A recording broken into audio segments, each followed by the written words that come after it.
Muy buenos días a todos. Mi nombre es Cindy Pérez, profesora del área de Ciencias Sociales de la asignatura de Geografía. El día de hoy hablaremos de las ecorregiones del Perú, que corresponde a tercer año secundaria, semana 1, y nos enfocaremos en lo que son las ecorregiones marinas. Pero antes de eso, deseamos saber qué es una ecorregión.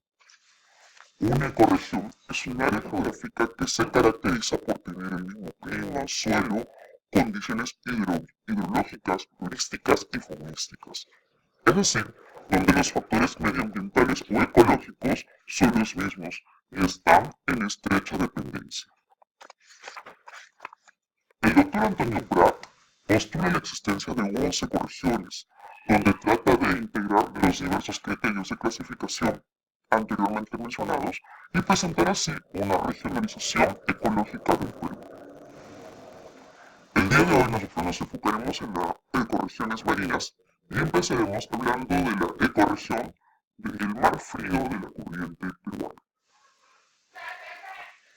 Comprende el sector centro-sur del mar peruano, desde los 5 grados de latitud sur hasta los 18 grados de latitud sur, es decir, hasta Tacna o hasta el centro de Chile. Esto permite la abundancia de plancton, que a su vez permite el desarrollo y la abundancia de recursos hidrobiológicos, peces con más de 300 especies, como son la anchoveta, la sardina, moluscos, aves, mamíferos y crustáceos, siendo la anchoveta la especie más importante, haciendo de esta, de la ecorregión del mar frío de la corriente peruana, una de sus ecorregiones importantes que permite el desarrollo de la industria pesquera de nuestro país.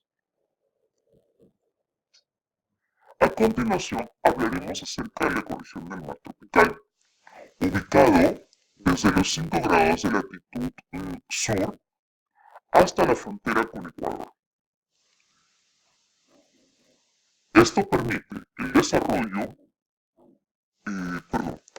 las temperaturas las vamos a encontrar entre unos 22 grados centígrados durante el verano y 19 grados centígrados durante el invierno. Estamos hablando de temperaturas de aguas cálidas que permiten el desarrollo de la flora, como son los manglares, sobre todo los manglares de tumbes, y algas. También permite el desarrollo de la fauna, como son los peces, reptiles, aves, moluscos, propios de la zona tropical, como es el perico, el mero, el merlín, el atún, entre otros. Muy bien, ahora trabajaremos en equipo. Para ello, se les ha asignado la siguiente actividad. En primer lugar, corresponde completar un cuadro comparativo de las ecorregiones marinas. Y para realizar una comparación, tenemos que encontrar un factor en común. Yo he considerado los siguientes factores: ubicación, temperatura, el nivel de salinidad, afloramiento y la influencia climática que vamos a encontrar en este mar. La ubicación que encontramos en el mar frío de la corriente peruana, sector sur del mar peruano, desde los 5 grados de latitud sur en Piura hasta Chile central, y en el mar tropical, desde los 5 grados de latitud sur hasta la frontera con Ecuador. Correspondiente a la temperatura, vemos que la temperatura de la corriente peruana son de aguas frías y la del mar tropical son de aguas cálidas. Su salinidad, el mar frío de la corriente peruana presenta una mayor salinidad y el mar tropical menor salinidad. En el mar frío de la corriente peruana vamos a encontrar el fenómeno de afloramiento que permite el desplazamiento de algunos nutrientes hacia la superficie. Pero en el mar tropical no existe ese fenómeno de afloramiento. El mar frío de la corriente peruana se encuentra influenciado por el mismo nombre, por la corriente peruana, o también denominada la corriente del Humboldt. Y el mar tropical se encuentra bajo la influencia climática de la corriente del Nilo.